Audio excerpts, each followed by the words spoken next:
Natural disasters are no strangers to the countries of the Latin American sub-region.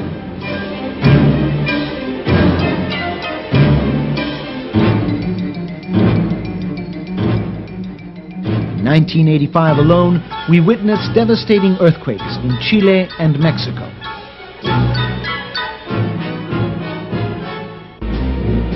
And the eruption of the Nevado del Ruiz volcano in Colombia. How well equipped were these countries, and others in this region, to face these sudden tragedies? The rescue operation has been going on full-time for about a day and a half. But some media have dramatized and nurtured the image of a helpless population and overwhelmed health authorities. But, in fact, most countries in Latin America have sophisticated and extensive health services and a relatively high physician-to-population ratio. Indeed, medical unemployment exists in some countries. Despite this, few countries alone can mobilize all the resources necessary to cope with a disaster. Often, they must rely on the international community during these trying times. International assistance can be a mixed blessing.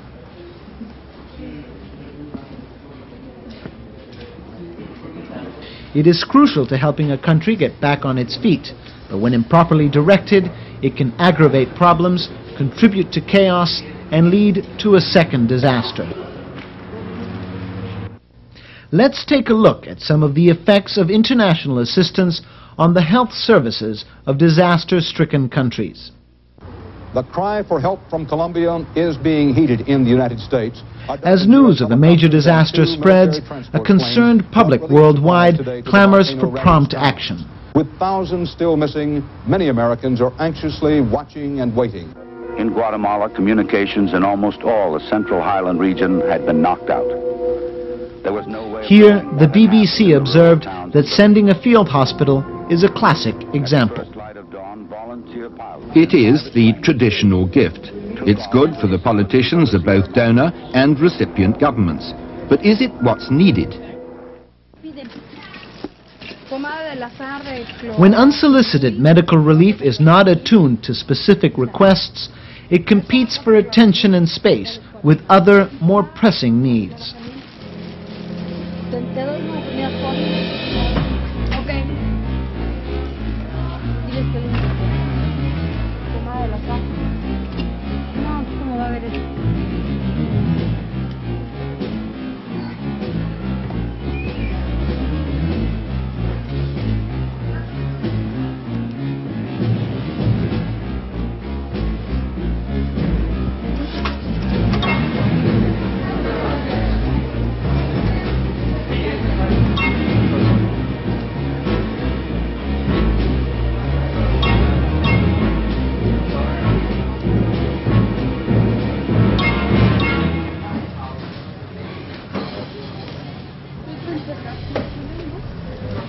Thus, the health sector must divert personnel from other more important tasks to sort, classify, and label donated goods, the value of which is often questionable.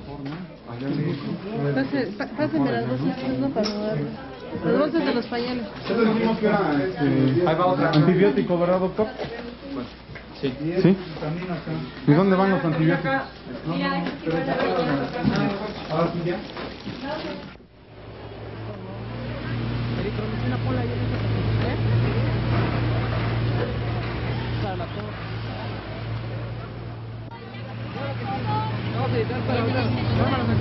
Aquí.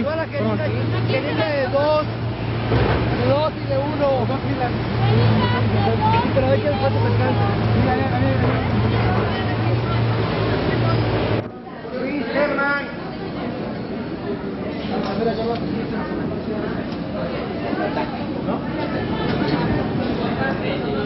¡El COVID!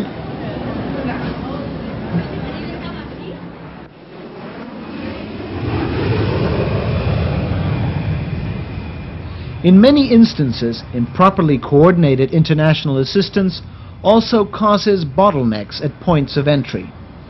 And it arrives too late to have much of an impact in terms of saving lives.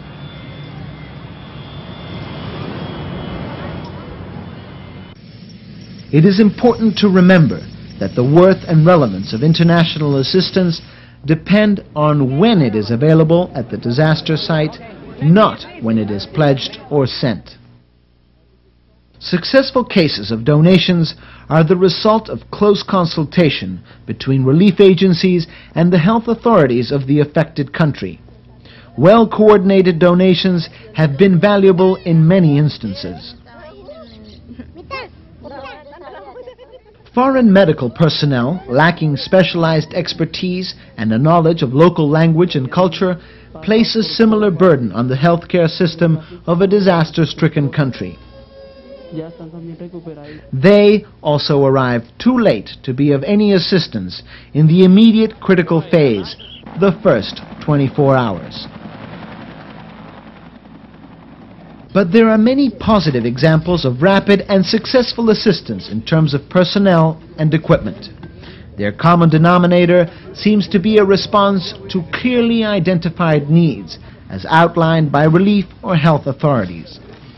Examples have included search and rescue expertise, logistics support, and technical assistance in highly sophisticated fields such as secondary infection control or water supply management.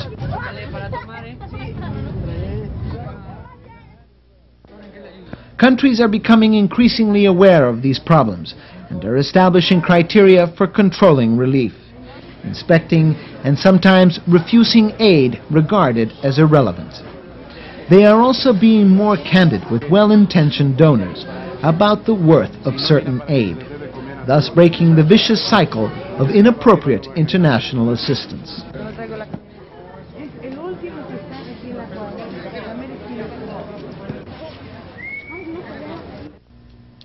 Emergency management by both the affected country and the international community is an exercise in decision-making under uncertain conditions. Managing information and assessing needs are the keys to effective disaster management. Countries must establish a system to quickly collect and disseminate information. Close consultation must be developed with national health authorities or international agencies charged with coordinating disaster relief. Although this may delay the arrival of aid, the time is well invested if the assistance effectively complements local resources.